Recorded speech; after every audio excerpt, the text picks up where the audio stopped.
इसी प्रकार अन्य प्रसंगों को श्रवण करने के लिए महाराज श्री के एकमात्र अधिकृत ऑफिशियल यूट्यूब चैनल को सब्सक्राइब करके बेल आइकन को अवश्य दबा दें।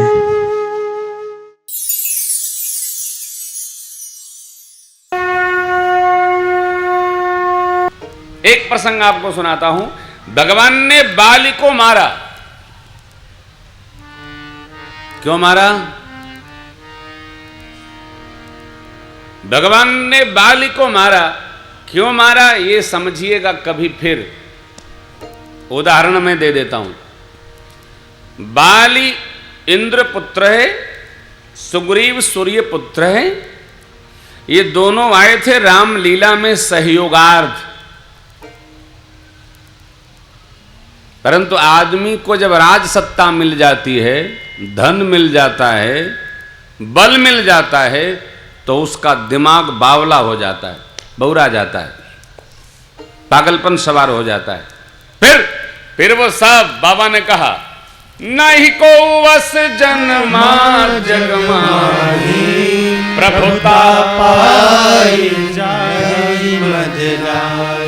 ऐसा कोई नहीं का संपुट लगा है, आगे भी पीछे भी। प्रभुता प्राप्त करके मद न हो, ऐसा कोई नहीं। रावण ने जब प्रस्ताव दिया बाल को कि तुम राजा हो, मैं भी बगल का राजा हूं, आसपास है ना श्रीलंका ऋषमुख, तो अच्छा होगा कि हमारे साथ मैत्री संधि कर लो। जिस तरह पाकिस्तान ने अमेरिका से मैत्री संधि कर ली, ठीक इसी प्रकार बाल ने रावण से भी संधि कर ली। बाल बहुत विषयी है, बाल सुखाकांक्षी है।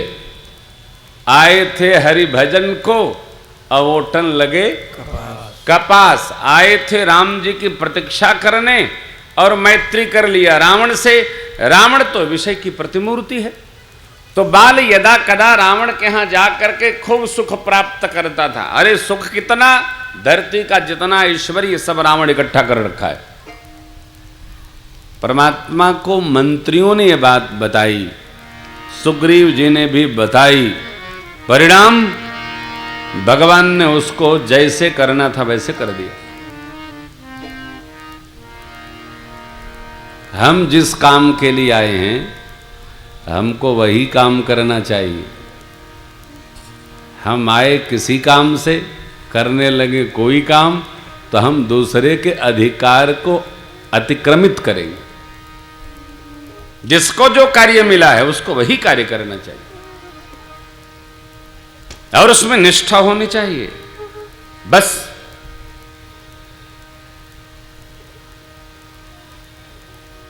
बाली को भगवान ने गति इसीलिए दिया कि तुमको किस कार्य के लिए भेजा गया और तुम क्या कर रहे हो। गवाही जामवंत जी की साक्षात ब्रह्मा जी हैं।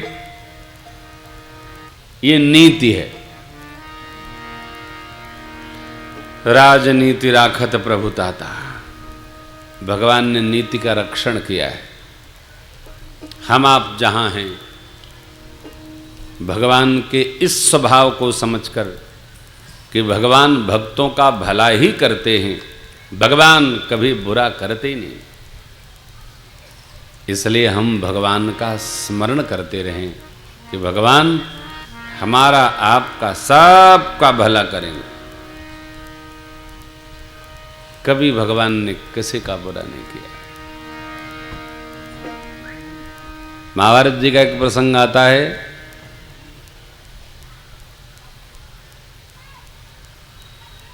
माँ गांधारी जी ने भगवान श्री कृष्ण जब उनको प्रणाम करने गए चलने के लिए, तो प्रश्न किया, कृष्ण आज मैं तुमसे पूछती हूँ, आज्ञा लेने आए हो कि मेरे एक बच्चे के अपराध के कारण दोनों मेरे 100 के 100 बच्चे मरवा दिए। क्या इन 100 में से एक भी ऐसे नहीं थे जिनको बचा के रखा जाए? मां हूं मैं।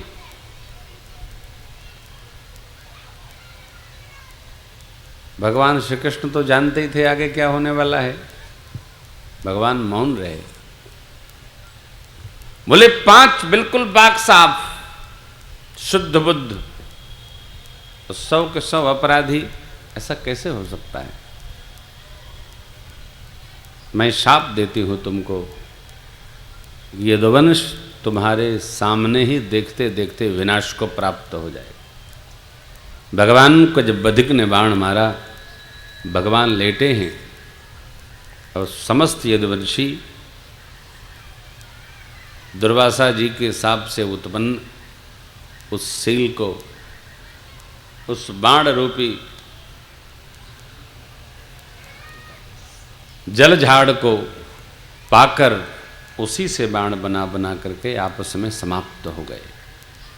भाव कहने का यह है, कर्म कोई भी करे, हम करे आप करे, फल मिलेगा।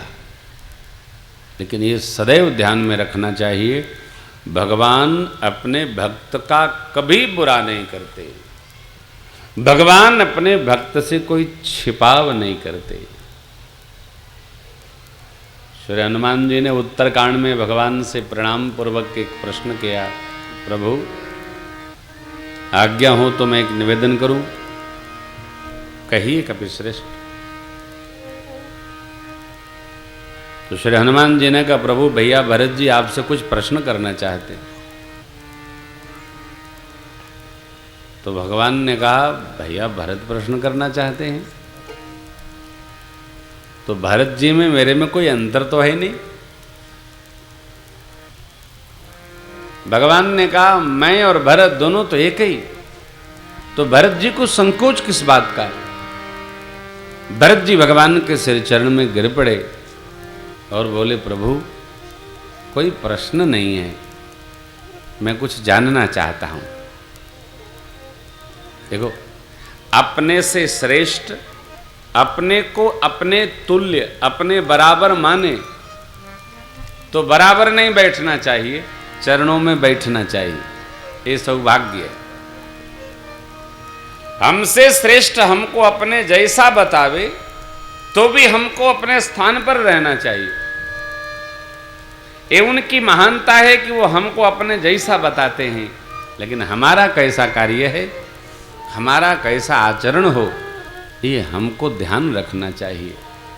पिता ने कहा, ये मेरे पुत्र अरे अतिशय लायक हैं, तो हमारा सौभाग्य, हमारा स्थान चरण में है, पुत्र को वहीं विराजना चाहिए। बस भरत जी सिर चरण में वंदन किए और भरत जी ने संतों असंतों के लक्षण पूछे। भगवान ने संतों के लक्षण सुनाए, असंतों के स्वरूप का वर्णन किया है, बड़ा अलौकिक है।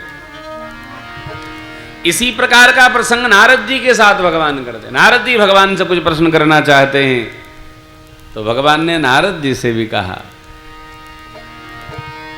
हे नारद जी, आप मेरा स्वभाव जानते हैं क्या, कि आप जैसे जितने भक्त हैं इनमें हमारा कोई भेद नहीं है।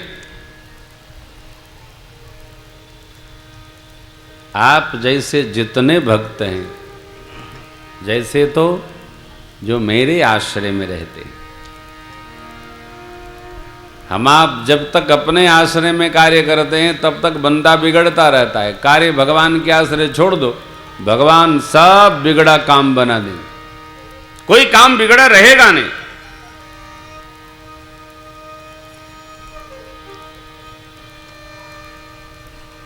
भगवान सबकी बिगड़ी बनाते हैं तो हमारी बनी को क्यों बिगाड़ देंगे जी। भक्ति का प्रवाह बढ़ रहा है, दिखता नहीं। क्यों नहीं दिखता है?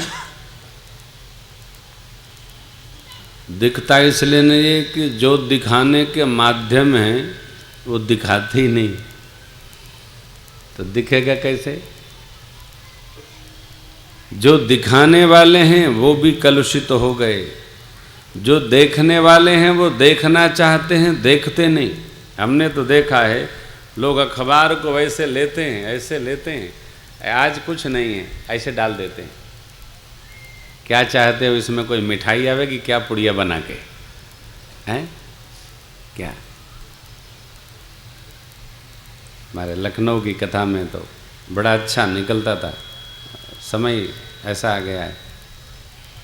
यहाँ भी किसी अखबार में कथा नित्य निकल रही, पूरा पृष्ठे आता है। आज मैं पढ़ रहा था, बहुत अच्छा है। कौन सा अखबार है वो? हिंदुस्तान अखबार में निकलता है। अच्छा, भगवान सद्बुद्धि दे, सब अखबार लोगों को सद्बुद्धि दे। जहाँ मंदिर में उत्सव हो, जहाँ भगवत कथा हो, जहाँ सदाचार हो, जहाँ गरीब कन्याओं का विवाह हो, जहाँ विद्यार्थियों की सेवा हो, जहाँ सेवा के कार्य चल रहे हो, वहाँ चर्चा हो, वो नहीं निकालेंगे। अभी सब हो गया, एक किसी की चेन कट जाए, अखबार में मोटा ने कथा में चेन कटी। कितना बढ़िया समाचार आ गया, पूरा समाचार के मुख्य पृष्ठ में है। लखनऊ कथा में नित्य निकलता था। एक दिन कोई बच्चा गिर गया, एक माई भी गिर गई साथ में। किसी का टेलीफोन आया व्यवस्थापक जी के पास, सुना कोई गिर गया। बोला इतनी भीड़ थी, कोई गिर जाएगा? 20,000 लोग जहाँ बैठे हैं, कोई गिर जाएगा? चलते चलते गिर जाएगा? तुमको भीड़ नहीं दिखाई पड़ती है? कोई गिर गया सुना ही पड़ा। 8 पत्रकारों के फोन आए। ये क्या है? जो प्रचार के माध्यम हैं उनमें विकार चढ़ गया, दिखता ही नहीं कहीं। न भगवान दिखते हैं, न भगत लोग दिखते हैं। आप देखिए, चित्रकूट में परिक्रमा होती है, नैमिष में, मार्च में, होली में परिक्रमा होती है, अयोध्या जी में परिक्रमा होती है, कार्तिक में, चैत्र में कितनी भीड़, 50 लाख भीड़ होती है। कहीं चर्चा होती है? नहीं होती। क्यों? ये चर्चा होगी, इतनी सात्विकता बढ़ गई तो कलयुग का क्या होगा? आप सत्य मानो, जो आदमी झूठा है उसी के लिए कलयुग है, जो सच्चा है उसके लिए कलयुग भी सतयुग है। ये युग है। आप जैसा रहेंगे वैसा आपको युग लगेगा। आप यज्ञ में हैं तो त्रेता है, पूजा में हैं तो द्वापर है, झूठ बोलते हैं तो कलयुग है। सहजता प्रभु त्रेता में है। भगवान भक्त के साथ कोई दुराव नहीं करते, भगवान भक्त के साथ कोई भेद नहीं रखते। ये प्रसंग में बार बार स्मरण करता हूं। जब नारद जी ने कहा प्रभु मैं आपसे कुछ पूछना चाहता हूं, आज्ञा हो तो पूछूं। भगवान ने क्या कहा? जानहु मुनि तुम मोर स्वभावो, जन सन कब की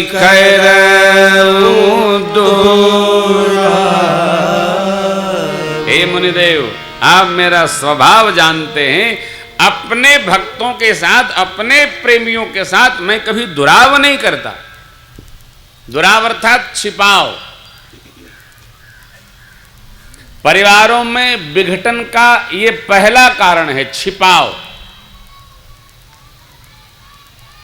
जिस परिवार में छिपाव शुरू हुआ वहां विघटन प्रारंभ होगा। विघटन रोकना है, प्रेम बढ़ाना है तो दुराव छिपाव बंद करो। एक साथ रहो, एक साथ आमदनी एक टेबल पर रखो, सब मिल बांट करके उसके साथ जियो। सबका अधिकार बिल्कुल तय हो, कौन क्या करेगा, किधर जाएगा, किधर आएगा, किसको प्रातःकाल जगना, किसको 8 बजे जगना, किसको देर से सोना, किसको जल्दी सोना। जो जल्दी सोएगा वो जल्दी जगेगा, जो देर से सोएगा वो देर से जगेगा। छिपाओ नहीं, तब प्रेम बढ़ेगा। भगवान ने कहा अरे ऐसी कौन सी सामग्री है जो हम आपको दे नहीं सकते, आप मांगने में संकोच करते? बोलिए। नारद जी ने कहा प्रभु आपके अनेक नाम हैं,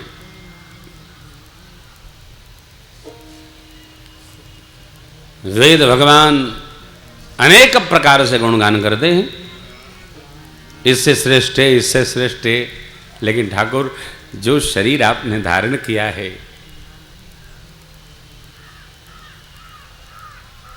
और इसमें जो आपको नाम प्राप्त है मैं आपसे वर मांगता हूँ, यह नाम सब नामों से श्रेष्ठ रहे।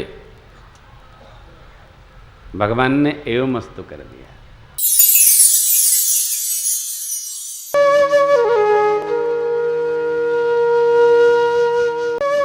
इसी प्रकार अन्य प्रसंगों को श्रवण करने के लिए महाराज श्री के एकमात्र अधिकृत ऑफिशियल यूट्यूब चैनल को सब्सक्राइब करके बेल आइकन को अवश्य दबा दें।